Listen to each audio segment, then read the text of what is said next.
It's so hard to say goodbye to this Durango. Y'all see that? 208,000 miles. All right, guys.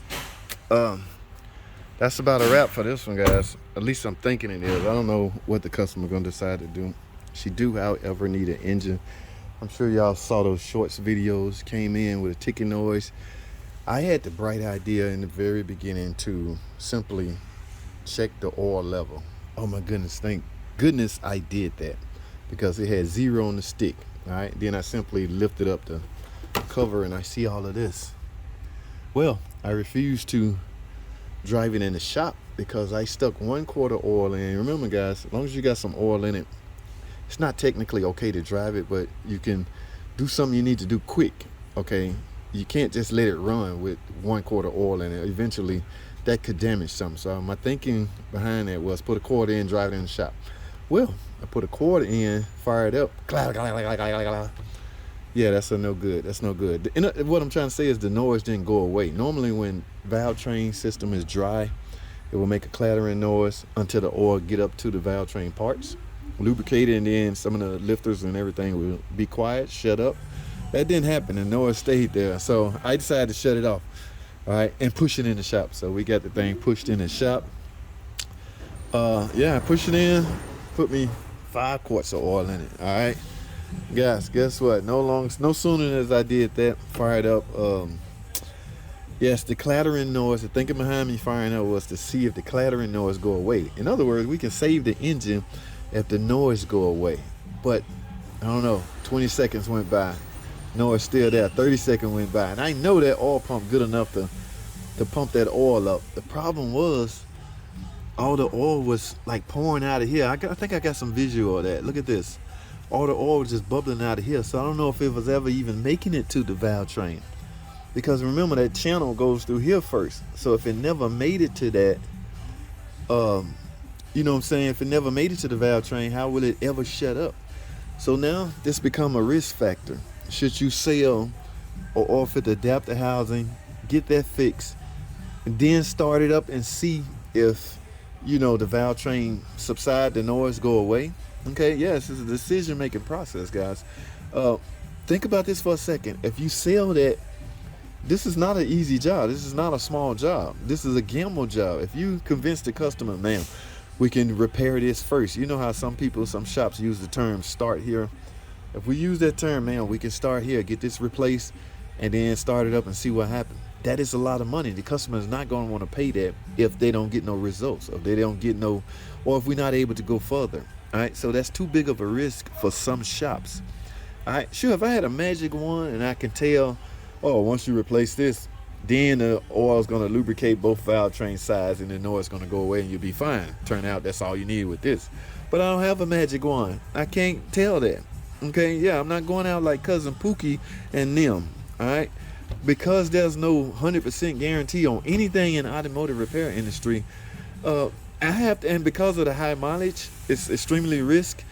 We gotta cut out all the risk, guys. We have to sell an engine. All right, mere fact, because it's 200,000 miles and they ran it with no oil. Okay, so who knows what's wrong with it? Yeah, we just can't take that high risk. In fact, look, this is all the oil that I just put in the car. The car only ran 30 seconds after we started up. I'm trying to see if the noise go away, but I had no chance to see it because it was coming all out just that fast. So everybody's different, guys. Every shop different. I know some guys are going to get in the comment section, your shop don't know how to do nothing, can't do nothing. Y'all don't fix nothing around them. No, man. We about risk avoidance.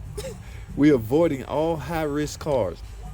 This classifies a high-risk job just by the mere fact of it having 200,000 miles. I know some of you guys used to seeing vehicles out there with that many miles, and y'all take it as normal. That's cool. Y'all risk tolerance a lot lower than ours, okay? People will sue us quicker than they sue y'all. Y'all's shop might be so small that, you know, there's nothing to gain from suing y'all. But a big shop like this, oh, let's sue them. They got money. So people will, just like the guy with the stop leak in his radiator. He passed 10 shops to get to our shops and try that little stunt. The only his stunt didn't work, and it was dwarfed because the ticket was dispatched to one and only JT, the car guy. He got sense enough to know he's not a cocky mechanic. He's not, oh, all you got to do is do this. No, he's been burnt so many times. That's where experience come in at. If you have never seen such thing, you will never know what to avoid. Now, all you cocky guys out there, oh, all you got to do is flush the radiator, man. Don't be a punk. Yeah, all you got, it takes one time for y'all to get burnt for y'all to change that mentality. Right? So, yeah, you just go through the process and keep working on cars. You'll learn as you go. So, I'm not knocking you. I'm just saying my risk tolerance is lower, especially here where I'm at now. All right. I work out of 4 shops. In each shop, the tolerance is different. Okay. And I know how to adapt and adjust to my current situation, my current climate situation that I'm at the time. All right. So I got a mess to clean up. Put this thing outside. Guys, I got to write up an engine. There's no way around it. Okay. It ran it too long without oil. Like I say, man, it's a delicate situation. Now, I'm going to say this. This was my car, or we was at Brother Motors. Yeah, I would convince her. Let's put this on and see what happens. Yeah. Like I say, think about this for a second. If I put this on and then my oil go to its necessary and the car shut up, boom, somebody got them a good Durango. All right. But in this case, I got to let the boss know where we at, where we staying, if he's willing to take that risk. Because I said this before, I'm going to say it again. Damn it. If we do this, man, we got to start here. It's a $600-700 job, maybe. All right. And we put this on. Now the oil is being distributed, but the valve train won't shut up. And because of the high mileage, they don't want us to replace rock arms and lifters and nothing like that. Because a lot of other stuff can be worn out. And they end up needing the engine. The customer's not going to want to pay that $600 for this we just did. Even though we explained to them, ma'am, we can try this. Okay, try that. Ma'am, sign right here that you willing, you understand what's going on. Okay, I sign right here. All of that and stuff don't go their way, they still gonna want their money back, or they gonna want to not pay. So a lot of stuff we try to avoid. Guys, I gotta go. This video too long, so I hope y'all understand what's going on. All right, my different situations depends on different where I'm at. All right, that's all I have. Thanks for watching.